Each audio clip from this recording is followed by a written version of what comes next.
Welcome back. A lot of messages on my phone from Liberals who now feel the whole Moira Deeming, John Pesutto thing is behind them.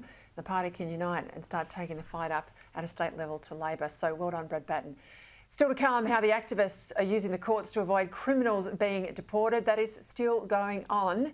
But joining me now, as he has every week of the campaign and getting inside the back room of it all, is only two long-serving political operatives, as we both once were, can do. Former Chief of Staff to Labor leader Bill Shorten, now Director, of course, of GXO Strategies, Cam Milner. Cameron, welcome. Leaders' debates. I've got to be honest, we hate these debates, don't we?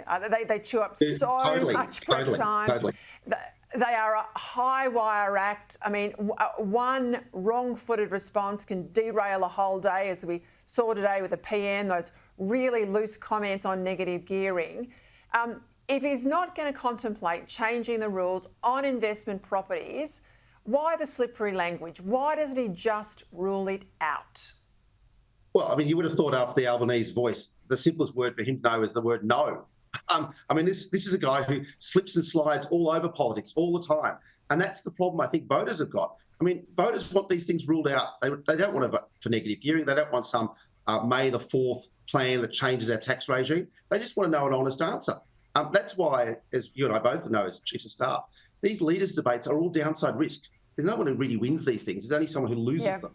And I think Albanese lost last night because he opened up yet another avenue of attack on this sort of slip-sliding nature that we know that weak Albo is up for, because that's how he's governed, Peter. How can he plausibly say, I won't do a deal with the Greens, I won't negotiate with the Greens? I mean, Julia Gillard did that. She signed, of course, a formal agreement. But I mean, if he calls it a deal this side of the election but has to have an alliance or a compact or a coalition, it'll be something else on the other side, because if he needs the Greens to hang on to the lodge, he'll do a deal with the devil, won't he? That's right. And Peter, it's all about holding on to the lodge, isn't it? It's not about what's best for the country or what the Labor government needs. It's about Albo staying PM, and he'll pay the price of putting the Greens in power just to stay PM. What about all that stuff that went backwards and forwards last night with David Spears, all that slippery language where Spearsy just sort of kept poking at his underbelly about power prices? Why not do Peter Beattie and say, we got it wrong? Yes, they're much higher than we want them to be. I apologise, Australia, and trust me, and I will get them down. Why not be straight? Well, because he's such a weak character. I mean, he hasn't got the strength of purpose or strength of character actually whenever he's been wrong, Peter. And that's the problem we've always had with Albo. So I'm not surprised that Albo slips and slides and obfuscates and doesn't say a straight word or a straight answer to voters or to David Spears in a question like that, because he doesn't want to admit he's ever been wrong. And that's part of the problem of the Albo character. And it's also how he unfortunately governs. Talk to me about the polls, because they're coming thick and fast. We've got, 1 or 2 a day at the moment. Both sides, of course, hurting when it comes to their primary vote share. Labor, though, at record lows. And this has been a trend for some time with the accretion of the Greens into your base.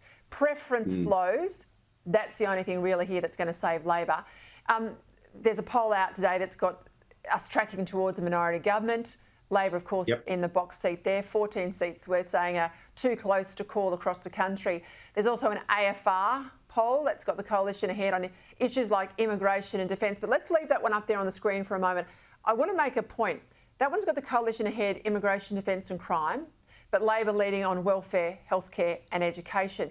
But you know what worries me, Cam, as a strategist? Look at all the red, look at all the blue, and how can we be 3 weeks into a campaign where you've got something like 38% of the public don't know, don't care, don't have an opinion on something like industrial action. 31% don't know who's better on the economy. 35% have got no idea who's better on infrastructure. Welfare, 30% of the population out there have got no idea who's better in terms of management of the issue of welfare.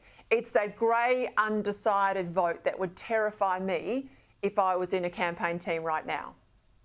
Yeah, that's right. And Peter, you and I have never seen polls like this with so much soft vote and so much undecided vote only a few days before pre-polls open, and to your point, only 3 weeks before the polls actually close on the 3rd of May. I think the thing here, though, is both sides have lost brand equity.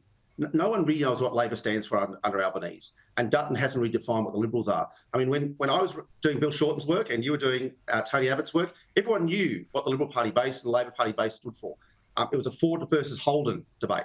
I think now it's just trashy politics. We're dealing with kind of Albo's everything must go one day sale versus Dutton's dollar dazzlers. I mean, they're throwing money everywhere like confetti, but it's all cheap. It won't last past the 4th of May. There's no guarantee that it actually will work on the 5th of May. So that's what we're dealing with. And that's why voters, I think, are genuinely undecided and unimpressed and underwhelmed by what they're seeing in the campaign. And that's because, they're dealing with weak Albo after 3 years and they're not sure about Dutton. And that's, I think, a real challenge for the Liberals going forward in the time that's left in the campaign. When I started working on campaigns in '98, you'd announce a policy and there would be a document. We'd put one out. Yeah, your team would put one out. There'd be costings at the back. You could look at modelling. You could interrogate it. The third parties would all come out with a view. The AMA and others. Was it good? Was it bad? There'd be a debate about the policy parameters. Now it feels like we go through the motions of the travelling Wilburys, heading around the country, all these staged events to get a line-up for social media. We're not even covering any of these things in depth. The journos that are trying to cover it in depth are not there on the road. The questions are not being asked. I mean, I'm as frustrated right now as I was in the Daniel Andrews era when I felt we were treated like mushrooms, but that's where we are tonight. And it goes back to almost the old Joe days where journos were just like feeding the chooks. They were there to have the feed of the day rather than ask any questions. But it goes to your point, and you wrote about this really well 2 weeks ago, Peter, where parties and policy are not what's driving these leaders any longer, and actually doing the hard work of actually standing up for something that may not be immensely popular, may not be popular for 90% of people, but for 60% of people who are going to vote for you, it might be something they really want to see. So I think you're right. I mean, I think there's a fear generally around politics and politicians actually being bold, being strong, standing up for something, and actually risking losing because some voters don't want to see you get in, but lots of other voters actually want to vote for something. So that's, I think, the dilemma we're seeing, Peter. All right, next week we're going to get into the Teals because I had evidence of push polling. I'm also aware of robocalls. This is happening in Teal seats right around the country. We'll get to that, but I'll let you go. Thanks very much, Cam. Great to have you on the show.